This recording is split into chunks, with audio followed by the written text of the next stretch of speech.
You are listening to the first essay from Sezai Karakoç's book, The Creed of the Dirilish Generation, which he began writing in 1975. The chapters of this book have been translated from Turkish into English by Ibrahim Yılmazer and Abdullah Collins. I believe that I myself am a Dirilish soldier. I believe that a Dirilish frontline has been found, that I myself am also a man of war in that frontline. I need to be. How is this war?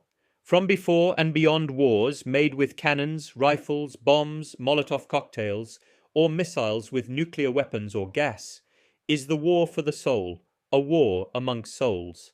From before the flesh and tangible bodies, the souls and spiritual bodies, to wit, the beings in these wars, fall, become captive, and take a beating. Either that, or they overthrow, take captives, and give beatings. This is a war of mentality. It is the struggle of purity with obscurity. This way of life, in other words, this view of the world, is a struggle of civilization. Being the essence of my flesh, my physical body, and my ego, I believe my soul to be a tool, a violin, a weapon, and an instrument. It is a weapon used for striking the enemy dead on. From this angle, the flesh, the material body, its surrounding physical environment, even the world, every piece acquires a noble significance as an extension of the soul.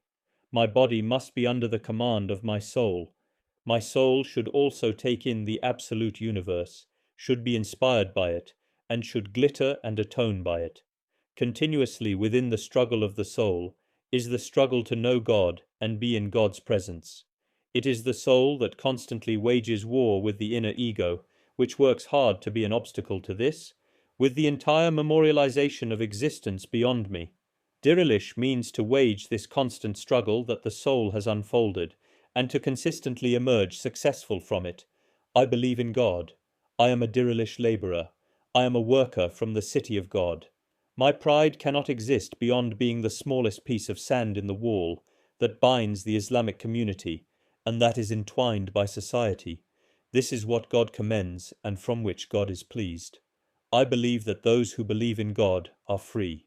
However, God saves people from the worn goods that cast a chain around the human neck, from other people, and from the individuals and belongings that people have deified. In other words, only God makes people free. Denial is captivity.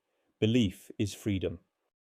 From believing in God, I believe that the seconds that pass without this belief are mere seeds of evil, directed towards destroying and degrading my individuality, trying to attach to my ego. They are the corn husks, brackens, and demons of the soul. I believe the human is the soul, and the soul is also a temple. There, a person leans on one's inner self. What haziness exists should be cleansed in crystal clear water. And in that marblesque geometry, a unique light, a singular radiance should reflect the light of belief in God and the radiance of that belief. If I raise my voice, I raise it for this. If not, there is nothing in the world apart from this worth raising one's voice for. For the sake of this belief and this belief alone, can I afford to live and die, relate to a place, come into time, and establish a more accurate dialogue through space and time. For me, it is love, the way, meaning, sound, the ideal, existence. My soul constricts and drowns in the darkness of godlessness, as if dissolving in acid, as if drowning in gas. He alone beats my heart. Aesthetic is that which relates to this belief. The poem is what opens the windows of the soul to God. If not, it is only the honeycomb that comes from beeswax, not the honey. Do not deem the bee swarm to be the crumbly sliding of the dead bee's arms, wings, and legs, broken and airborne. Do not suppose the shadow of thick, cloud-laden smoke rolling to the sky is identical with Dirilish. The Dirilish soldier is a mountaineer, one who, from the steep slopes mated with the roughness of the habits of denial, refusal, and darkness, ascends to the top of the mountain to the fresh air and sunshine. All of the problems and fears that capture him are for this joy and security. The case that I believe in and am connected to is the trial of the guide of the first people and the first path, the standard of eternal salvation of Prophet Noah, who was the captain of the ship of free belief against the denial that had filled the world. It is the trial of Prophet Abraham, who was rooted in the capital of civilizations, passed the test of fire, and melted the poison of doom with the cure of sacrifice.